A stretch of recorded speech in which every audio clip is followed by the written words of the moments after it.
Okay guys, I'm going to give away a few of my tricks. If you guys are looking to save money and build these Lambos on a budget, I'll show you how to do it. First of all, these wheels are made for a BMW. They're BMW M5 is the model that they are made for. You can see they've got a deep offset in the center, much like the LP640 Himera wheel. If you leave them stock, you can get about a 10-inch wide tire on the back and about 8.5 on the front. You can get them widened. There's a place here in Michigan called Weldcraft Wheels that for about $250 a wheel, they'll widen those out to the 13 inches wide like the real LP640. This car, I decided to leave them at 10 inches on the back. This is going to be kind of a Lambo on a budget. I've done the wheel widening. I've done, pretty much all of the cream of the crop upgrades, and realized this one I'm going to build for myself and save some money. And I've got 4 Reventon bodies coming in a few weeks, and when those get here, I've got to start building those. So I'm kind of on a limited time frame to get this one put together. This is a little trick I came up with for the wheel badges. These are these cheap keychains that you can get on eBay. I don't know, $5 or $6 a piece, but they look pretty good.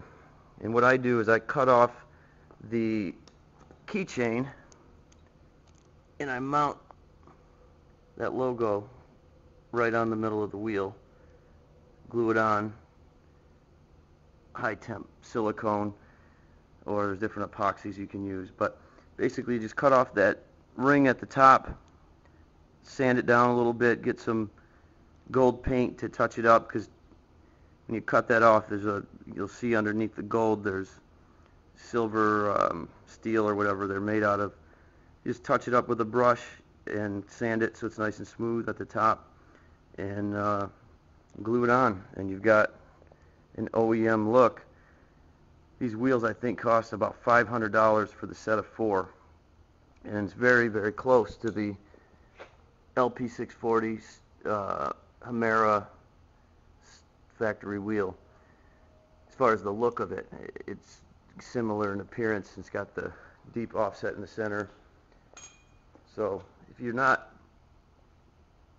trying not to spend $10,000 on a set of OEM wheels, wheels and tires, even with Pirelli P0s, if you don't end up widening the backs, you can outfit the whole car for around $1,200 probably, maybe even $1,000 if you want to go with a less expensive wheel.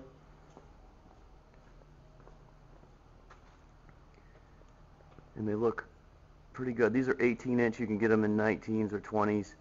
The factory LP640 has 18-inch wheels, so that's what I went for with these. So you can get on eBay, type in BMW M5 wheel, BMW black M5 wheel, whatever color you want. They got them in silver. The yellow car I built, I used the M6 wheel, which is also similar. This one's even more of a clone of the LP640 because it's got these circular swoops in the arms. It gives it more of the authentic look. The M6 wheels were just kind of straight from the center out to the rim.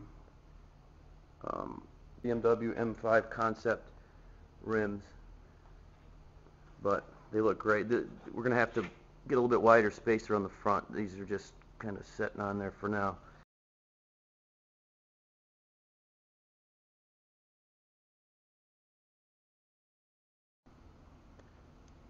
You can see here, you simply glue that in place and you'll have a authentic OEM look. The yellow car I built gives you a better idea of how the wheels will look when they're finished. I've got replica rotors and yellow calipers and the whole 9 yards. But these are what I used for the wheels on that car also. Just eBay cheap cheap Lamborghini keychains. That'll give us a real good Lamborghini look. And I think only those who really know the real Lamborghini parts would be able to tell that they're not real LP640 wheels. The door popper basically is a solenoid with a cable that comes out of it, and it goes up to our latch. And when you press the remote, it activates that solenoid, which pulls that cable, and it pulls down on the latch right here, so when that cable pulls this mechanism, it opens the door, nice and stable. It's not flopping around, it's not slamming open. Nice, smooth, stable operation. That's all about this steel framework in the door and a super secure hinge, and we added to the stability with roller bearings on the strut, which actually allow that strut to stabilize the door even more, so it can't move side to side.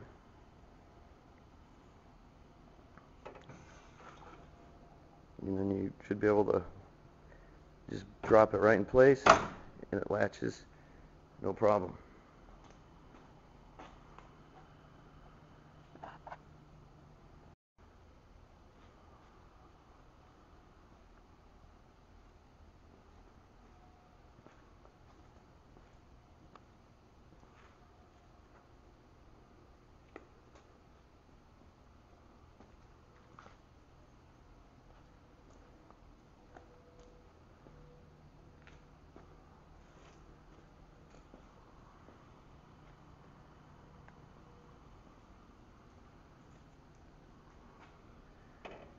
Like I talked about before, we want the door to come down in the same place every time, latch every time, and opens the door. The gas strut is strong enough to lift the door by itself.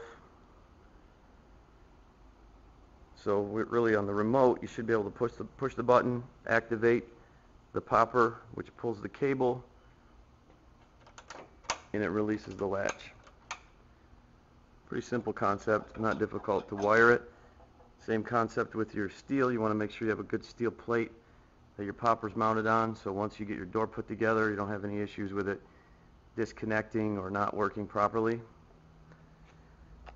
We've actually installed one of the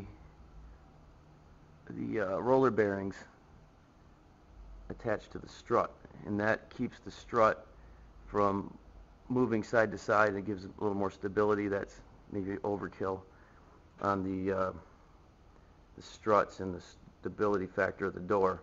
We've got the roller bearings in the hinge, and there's also, we got roller bearings attached to the strut on this steel plate under here. So probably overkill, but the idea is that those roller bearings stabilize this strut, so this is giving extra stability to the door.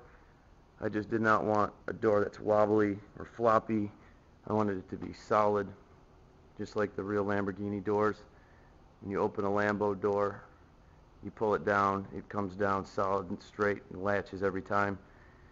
And that's how I want these doors to be. So we added the roller bearings to the strut mount in the fender and also on the door, and that way the strut cannot move side to side. It can only roll forward and back, which is the pivot motion that it needs in order to open the door. On the previous video I showed you my hinges. A little bit different curve to the hinge than what you might be used to seeing, but it actually lifts the door as it raises it, so it clears the fender with plenty of clearance. We're working on the passenger door hinge right now. You can see same concept. That's the shape of the steel that allows it to lift up and clear the fender. Here's another example of the BMW M5 wheel. You can see the deep swoop there in the middle, giving you that offset like the Primera wheel that's on the LP640. It's a cheap eBay keychain with a Lamborghini logo. You just simply cut off that loop, sand down where you cut it, touch it up with some gold paint, glue it on right there. Boom, you've got your OEM look LP640 wheel with a actual badge, not just a sticker, in the middle, and looks like a $10,000 set of wheels. Pick your tires, whatever you want. I got Pirellis on here, but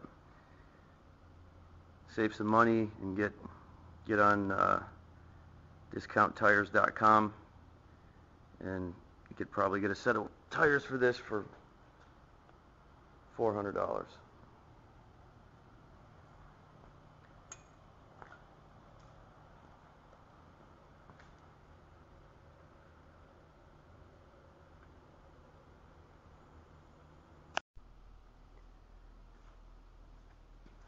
These are BMW M5 concept wheels, they're called. I got them because they have a very similar look to the LP640 Primera wheels. Deep offset in the center. It's got the dual spokes coming out to the rim. It's got kind of a double edge rim around the outside, so it's very, very close to the LP640 wheel. LP640 wheels are anywhere from $6,000 to $8,000 a set, plus tires. This is a $5 Lamborghini keychain. I buy them on eBay. They usually come from overseas, but they look great. What you can do is cut that ring off the top, and got yourself a OEM looking LP640 wheel for about 10% of the price of the real ones. So just a little money saving trick that you can use to save some money when you're building your replica. Here's another example of the BMW M5 wheel. You can see the deep swoop there in the middle, giving you that offset like the Primera wheel that's on the LP640. It's a cheap eBay keychain with a Lamborghini logo. You just simply cut off that loop, sand down where you cut it, touch it up with some gold paint, glue it on right there. Boom, you've got your OEM look LP640 wheel with a actual badge, not just a sticker, in the middle, and looks like a $10,000 set of wheels.